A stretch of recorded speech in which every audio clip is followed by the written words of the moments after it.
Сәлем, бүгін біз сіздерге осындай балдай тәтті пряниктер жасайтын боламыз. Осы менің рецептіммен жасап көрсеңіз, пряниктеріңіз бір аптаға дейін өз жұмсақтығын сақтайды, өте дәмді болып шығады. Жасап көріңіздер. Және видеомды соңына дейін қарап, ой пікірлеріңізді қалдыра кетіңіздер.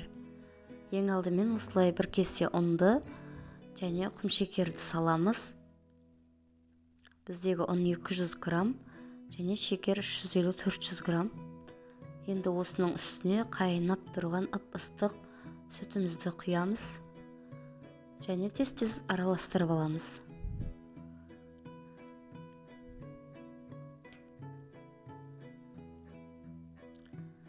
Осылай араластырып, түйіршіктер қалмау керек және бұл сұйықтықты біз біраз суытуға қоямыз.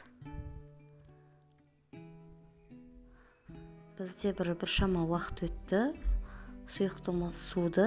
Енді осының үстіне қоспаларын салып қамыр илейтін боламыз.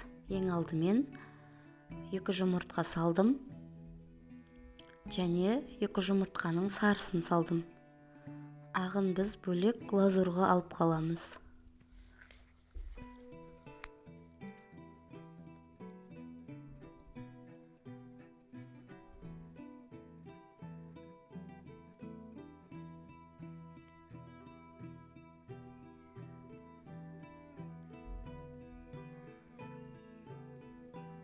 Біз ұнымызға қопсытқышты салып араластырып дайындап қоямыз.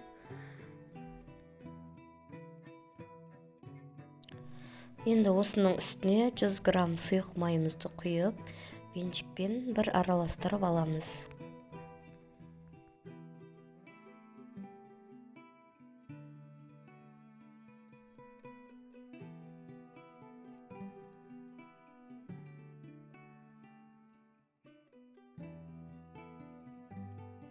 Енді үстіне ұнымызды салып, жұмсақ қамыр илейтін боламыз. Жұмсақ болу керек, өйткені қаттылау болса, пряниктерімізде қаттылау болып қалады. Сол үшін өте жұмсақ қамыр илейміз.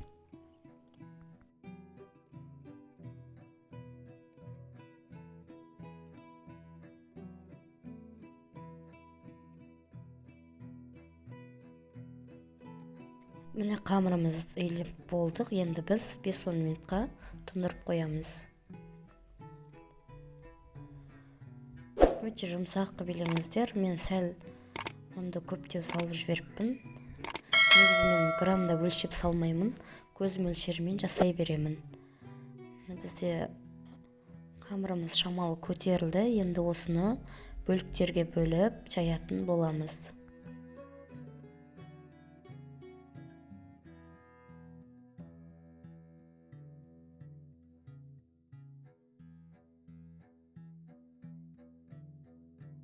Қамырларымыз жұмсақ болғандықтан осылай ұнмен жұмыс жасаймыз. Мен жаюға ыңғайлы болу үшін 3 бөлікке бөлдім қамырымды және осыларды енді жұқа етпей, сәл қалыңдау етіп жаятын боламыз.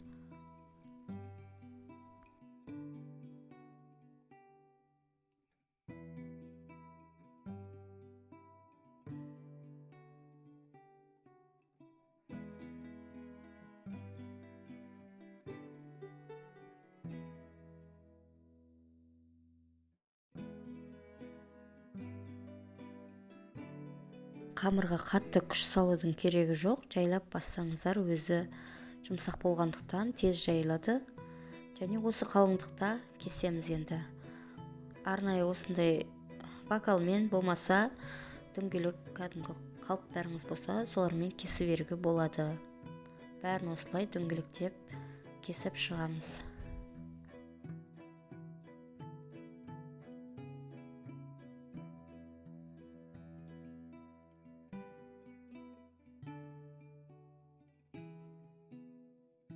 Міне біз бәрін дөңгелектеп кесіп алдық.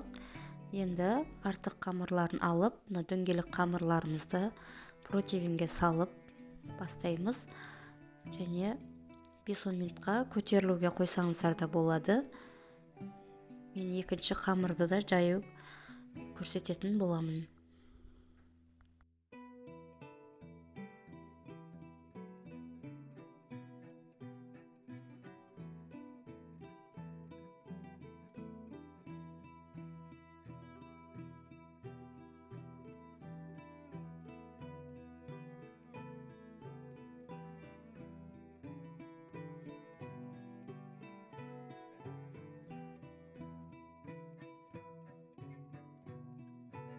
Міне біздің пряниктеріміз де пісіп шықты. Енді біз бұны біраз суытуға қоямыз.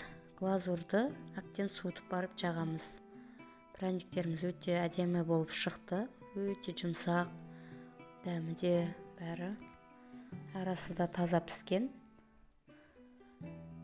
Осындай болып шығады.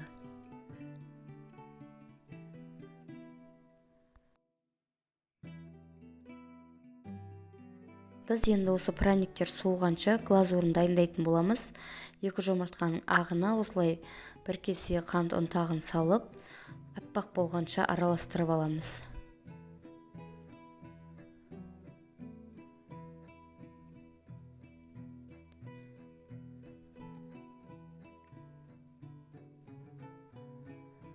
Бізде осындай аппақ масса шығу керек. Енді осыған пряниктерді батырып аламыз.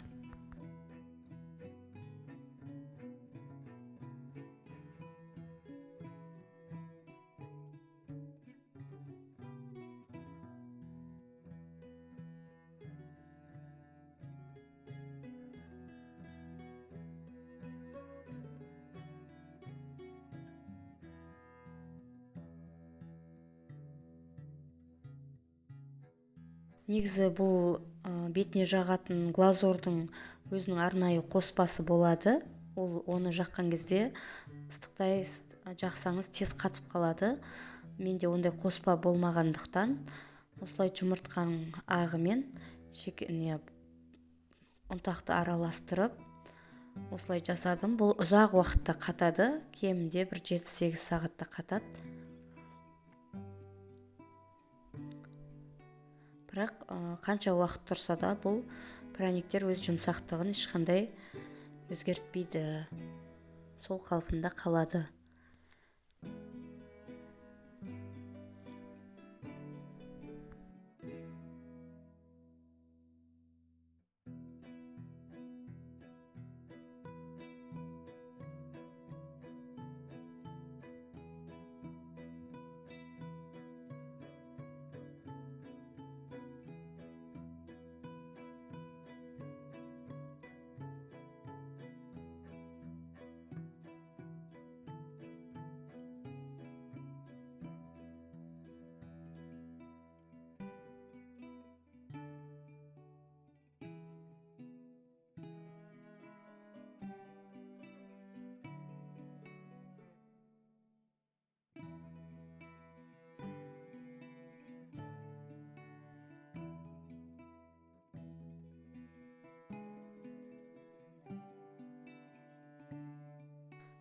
Мұны біз барлығын батырып дайындап алдық. Енді біз бұны қатыруға салқын жерге қоямыз.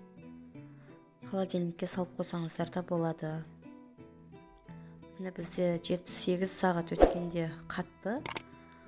2 түрін жасадым, глазурмен және глазурсыз. Міне осындай болып шығады, өте керемет. Мендегі бұл қолдың жұмыртқасы болғандықтан өте сап-сары әдемі болып шықты. Жұп-жұмсақ. Жасап көріңіздер.